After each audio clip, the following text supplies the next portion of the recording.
Safe travels, Thanks for having me on. Good talking to you again, Ed. See you guys. All right. And Ed, I know you said that you kind of had a hard stop too. Is that still the case, or? Yeah, about 10:40. About 10:45. I pushed Okay. back a little. We'll keep going. Yeah, I got another 15. Okay, we're still waiting on Mo to join us too, because Mo's going to join us for some MLB post-season talk. But how about going back to Bell? And the thing about running backs is, you're right, age plays a factor in it, but they don't have a long shelf life.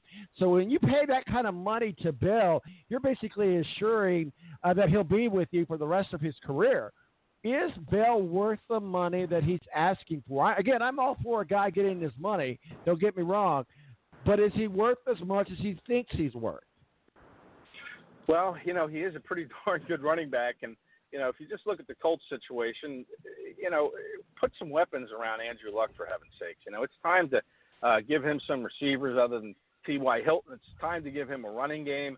I think he'd be a fabulous addition to the Colts, to a lot of teams. But, yeah, I think he's worth the investment. I think you're kind of seeing a shift in maybe some of the thinking about running backs. We saw the Giants take Saquon Barkley number 2, and the Cowboys took Ezekiel Elliott 4th, a few years ago. So, yeah, I think running backs definitely have a place in the NFL for sure. And I know the shelf life is short.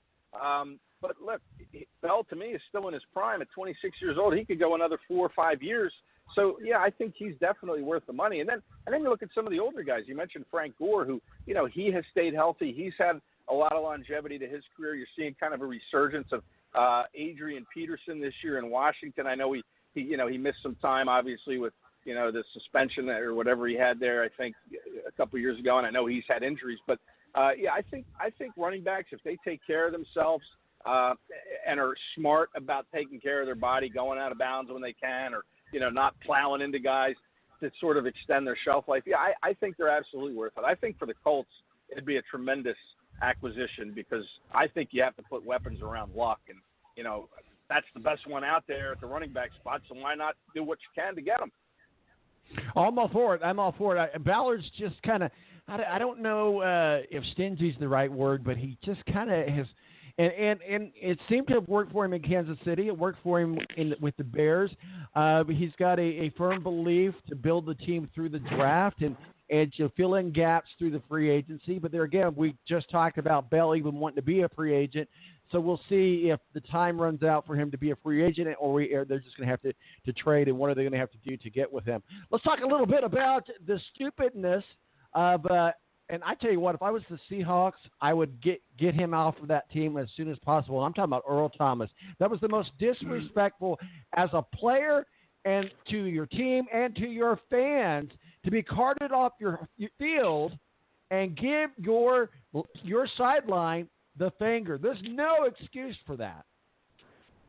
I absolutely agree. I thought it was very shameful.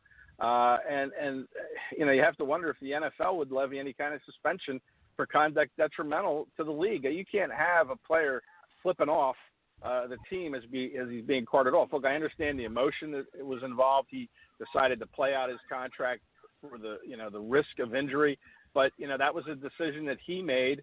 And I credit him for that. He could have taken this Le'Veon Bell stance, but he had a contract. He chose to honor it. But listen, you can't do that. I mean, that's not a good look on any level. And maybe it kind of shows a little bit of the character that Earl Thomas has. And do you want that type of player on your team who puts himself first ahead of your teammates to that extent? I don't know. It was a bad look. And once he's healthy, I guess they're saying by the time free agency hits next March, that leg will be healed and, he'll be good to go. But you don't know. He's an older player. He's, 30, 31 going in the next season. You don't know how that injury will impact him long term to sign a big contract. So once he's healthy, we'll see if the NFL decides to say, look, you got 3-game suspension for conduct detrimental because that was conduct detrimental for sure. Well, absolutely, and you got to wonder: is there another team going to want him after that? I mean, right. I don't know. We'll see how that all goes. Let's talk a little bit about the Bengals. Obviously, Giannavi Bernard to miss some times, and they just placed Tyler Eifert on the IR. Couldn't have come at a worse time for the Bengals because the Bengals have started off strong, but I fear these two injuries could be season impacting. Yeah, how's Mixon coming along? I don't know what Mixon's status is, but I know they he got still have hurt. him listed as questionable. So whatever that means. Yes. Well, yeah, that usually means that they're not playing. They're going to have to wait and see how the Saturday practices go. But you still have Mixon. If he's healthy, I really like Mixon. Losing Eifert, they've dealt with injuries to Eifert before, and they haven't always dealt with them well, the Bengals. So we'll see how they're able to cover that up. But the Bengals defense is doing a pretty good job too. But you're right. Once these injuries start to stack up, you can see what kind of effect they have. Of course, you're talking about an Eagles team last year that had so many key injuries, and yet they were able to win a Super Bowl. But if you lose a guy at a key spot where you're a little thin at depth, and maybe running back is that spot, if Mixon can't stay healthy, then it's going to impact you for sure. Well, let's talk a little bit about John Gruden and the Raiders. As we've talked about many times, they're playing for a team that's going to be playing in Vegas, not so much with Oakland. But when he was asked about Marshawn Lynch's workload, he said, I'm not concerned at all. John Gruden, a little bit old school, I get it, with the media and stuff, but what are your thoughts on that comment about Marshawn Lynch's workload? Well, yeah, I guess that's what Marshawn Lynch wants to hear. Lynch wants the ball. He wants to run the ball. So I'm pretty sure Lynch doesn't have a problem with him saying that.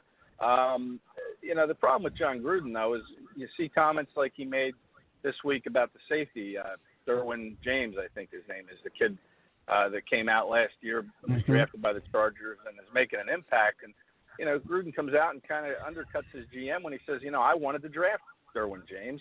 Instead, they took an offensive tackle. They didn't draft a safety because they had just picked one in Carl Joseph in the second round and another kid a year before that. So, to me, Gruden isn't really making some very astute moves and things that he says and things that he does.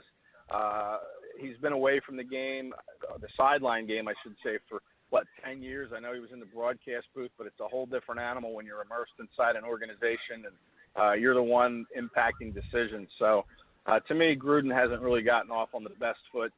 I don't really have a problem with him saying he's not concerned about Lynch's workload, but I have a problem with a lot of other things that he's said and done. And, we're going to see how that's all going to play out here over the next year or two. Maybe Gruden isn't the right fit in the NFL on the sidelines at this point in his career after being away for so long. He needs to adjust. If he doesn't adjust, he'll become extinct. Exactly, just like a dinosaur that he is, but he's going to be a very rich dinosaur when he becomes extinct. That's for sure. We talked a little bit about the soap opera life happening there in Pittsburgh. It just seems like it's one thing after another. Ben Roethlisberger brought up with Stormy Daniels. You've got the bail issue. You've got Antonio Brown issue. And I don't know if you saw this past week. Antonio said on a comment Friday, and I think it was something. He said the connection between me and Ben Roethlisberger is like Wi-Fi. Antonio Brown was on his connection to Ben Roethlisberger. It's like Wi-Fi. Sometimes the connection is poor, sometimes the connection is great, but it's always connected. I guess that's kind of a funny comparison, but probably not a bad one. The key to what he is saying is they're always connected, which is a good sign about their relationship. But certainly, it's been crazy there on the sidelines of the Pittsburgh Steelers. Yeah, it really has. I didn't hear Antonio Brown make those comments, but they're pretty funny. It's a good comparison. And that's Mike Tomlin's biggest job, is to try and get everybody, on the same page and, pulling on the same end of the rope, all those cliches, to get this team focused on winning football games. Because to me, the Bengals are playing well and the Ravens have looked good so far, but, that's a division, and the Browns are getting better. Now, let's face it, the Browns, they're going to win some games this year, I think. They just have to figure out how. But, it's a division that, to me, is still kind of wide open. Maybe not so much from a Brown perspective, but the Steelers certainly could win that division again. But that's the challenge, is getting these guys focused on winning and not worrying about what's said and done inside that locker room. And that's not easy. That's always easier said than done, of course. But Tomlin's been the head coach there for a very long time, and if anybody can do it, he is the one to do it. If he doesn't do it, he's probably going to lose his job. So, it's going to be interesting to see how things kind of progress here as the next month goes on with the Pittsburgh Steelers, because they have the talent, no doubt, to win that division. It's still wide open to me. It's just a matter of putting out those little locker room fires. Speaking of locker room fires, if you will, Jerry Jones is always in the middle of some fire, but he says he's not interested in a Dez Bryant Cowboys reunion. Any thoughts on that? Why would he be? I mean, they cut the guy. He kind of ripped him on his way out the door. They know what he is at this point. And is he better than what they had, maybe, or what they have now, the Cowboys at receiver? Maybe. I don't know. I mean, he certainly didn't look like a number one or even a number two receiver the last couple of years. So I don't see why Jerry Jones would want to go back to that. It's time to move on. Cut your losses, go with what you have, and know that that's where you need to build going into the off season is at that receiver spot. I don't blame him one bit for not bringing Dez Bryant back at all. So we'll finish things off here with you, Ed, today. I appreciate you coming on with us, as always, and giving us your wealth of knowledge on the NFL. We'll end with your game again, and that's the Vikings and the Eagles. The Vikings activate Kentrell Brothers and cut offensive line Brian Witzman. Thoughts on that deal as well, but do you think there's some bad blood brewing between the Eagles and the Vikings? Well, I don't know. Maybe between the fan bases. That whole NFC Championship game, and fans, Minnesota fans that came here weren't real happy with their treatment. But I don't know on the field. I mean, it's really they don't play each other all that often. I know the Eagles in the regular season haven't really done well against the Vikings, but they own them in the playoffs. They're 4-0 against the Vikings in the playoffs. This isn't a playoff game on Sunday, but I think it's going to have that feel. Like I said earlier, that both teams are kind of desperate. And you mentioned the offensive line move that they made. I mean, that to me is the Vikings' biggest problem is that offensive line. They're giving up tons of pressure. I think I saw a stat on Pro Football Focus that they've given up 180 pressures so far this year, which puts them on pace for 325 pressures. And Kirk Cousins got a little mobility, but he's not some Houdini back there that's going to be able to withstand, rush after rush. And if the Vikings don't shore up that offensive line, it's going to be a long year. They can't run the ball either with that offensive line. They're ranked dead last in running in the NFL, and this is a team with Dalvin Cook on the roster. He's not having the year that I thought he would have, bouncing back from that knee injury last year. He's only averaging about 2 yards a carry. Doesn't have a touchdown yet, but a lot of that is the offensive line. Riley Reif at one of the tackle spots, they paid him a ton of money. He's just not getting the job done. They had another tackle, Mike Remmers, that they gave a lot of money to. He was so incapable at tackle, they had to move him inside the guard and throw a young kid out there at tackle. So, their center, Elflein, hasn't played very well either. So that offensive line is the big weakness with these Vikings. And again, if the Eagles can pressure that line and pressure Cousins like the teams have done so far against the Vikings this year, then, it's going to be a long day for Minnesota. But to answer your question with animosity on the field, I don't really see it. I mean, I know the Vikings will come in here with a chip on their shoulder after getting smoked in the NFC title game last year, 37-7, I think it was. So, they're going to bring that in. They're going to bring that air of desperation because, like I said, they lose. They're sitting at 1-3-1, and the way the Bears are playing, that doesn't bode well for them. So they're going to come in here, ready to play, ready to, win this game if they can. But, as far as animosity goes, that can only get you in trouble. If you play like you're mad at the other team, then you forget your assignments. Then maybe you make mistakes. So you got to come in, play smart, play aggressive if you're the Vikings, and hope to steal a win at the Lincoln Financial Field, where the Eagles, under Doug Peterson, they're 17-3, counting playoffs. Peterson became the head coach in 2016. Not an easy place to play. But I just think I think it's going to be a shootout type of a game. I think it's going to be a pretty fun game to watch, and I think it's America's game of the week on Fox. So I think a lot of America is going to get to see it. But I think you're going to see a lot of points in this game. Well, we certainly hope so.